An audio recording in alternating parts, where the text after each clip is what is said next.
شوال کا آخری جمعہ اور آج کا جو عنوان ہے وہ سود کی حرمت اور معاشی نظام، کیونکہ ماہ شوال مکرم میں سود کے حرام ہونے کی آیات نازل ہوئی، اس لیے اس خطبے کا عنوان سود کی حرمت اور اسلامی نظام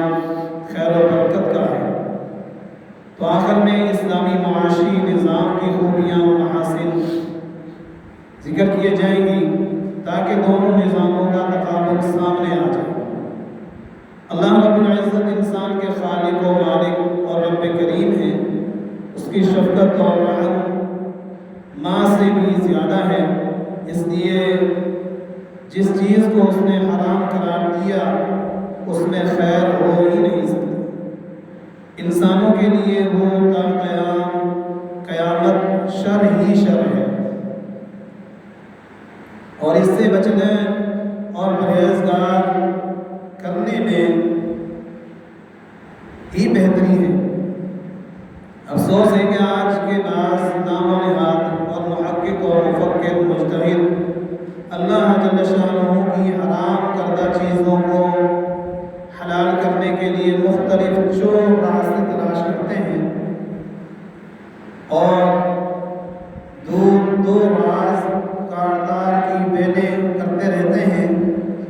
اللہ کی حرام کردہ اشیاء میں بظاہر اگرچہ فائدہ نظر آ رہا ہو، مگر انجام کار اس میں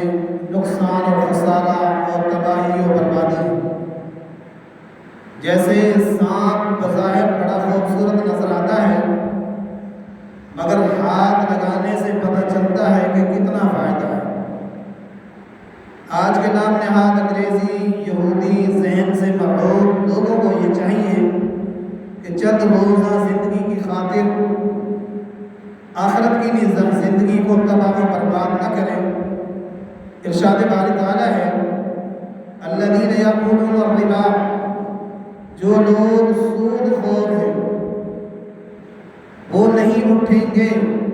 مگر جیسے وہ شخص اٹھتا ہے جس کو آسیاب نے چمٹ کر ہوا سے باختہ کر دیا۔ جس انسان کو پر جن پرید بھوت آ جاتے ہیں، جس طرح وہ ہوش میں نہیں رہتا، اسی طرح مثال قرآن میں اللہ نے آپ ذکر فرمائی سود کھانے والوں کے متعلق کہ اس کی بھی عقل کام نہیں کرتی، اور کیا فرمایا کہ یہ سزا ان کو اس لیے ہوگی کہ انہوں نے کہا تھا کہ بے بھی تو مثل سود کے، کہ جو خرید و فروخت کرتے ہیں تو انہوں نے کافروں نے یہودیوں نے یہ کہا تھا کہ یہ بھی تو ایک سود ہے، یہ بھی تو خرید و فروخت ہے۔ حالانکہ اللہ تعالیٰ نے بیع کو حلال کیا ہے اور سود کو حرام کر دیا ہے۔ پھر جس شخص کے پاس اس کے رب کی جانب سے نصیحت پہنچی اور وہ آئندہ کے لیے باز آ گیا تو جو گزر چکا اس کا معاملہ اللہ تعالیٰ کے سپرد ہے۔ جو معاملہ اس آیات کے آنے سے پہلے جو ہو چکا اور اس کے بعد آیات کے آنے کے بعد اس نے معافی مانگ لی، یا بار تعالیٰ میں نے آپ کے حکم کی نافرمانی کی، آپ کے فرمان کی نافرمانی کی، آج کے بعد نہیں کروں گا، تو وہ معاملہ اللہ تعالیٰ کو سپرد کر دے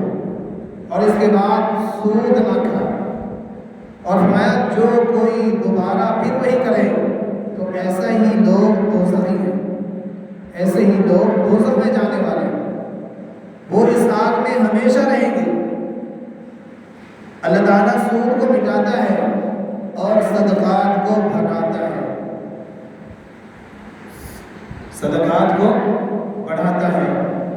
اور اللہ تعالیٰ ناپسند کرتا ہے ہر ناشکر گنہگار کو۔ البتہ جو لوگ ایمان لائے اور نیک عمل کیے اور نماز کی پابندی کی اور زکوٰۃ ادا کی تو ان کے رب کے پاس ان کا ثواب محفوظ ہے، اور نہ ان کو کسی قسم کا خوف ہوگا اور نہ وہ غمگین ہوں گے۔ اے ایمان والو، اللہ تعالیٰ سے ڈرو اور جو سود باقی رہ گیا ہے اسے چھوڑ دو۔ اگر تم حقیقی ایماندار ہو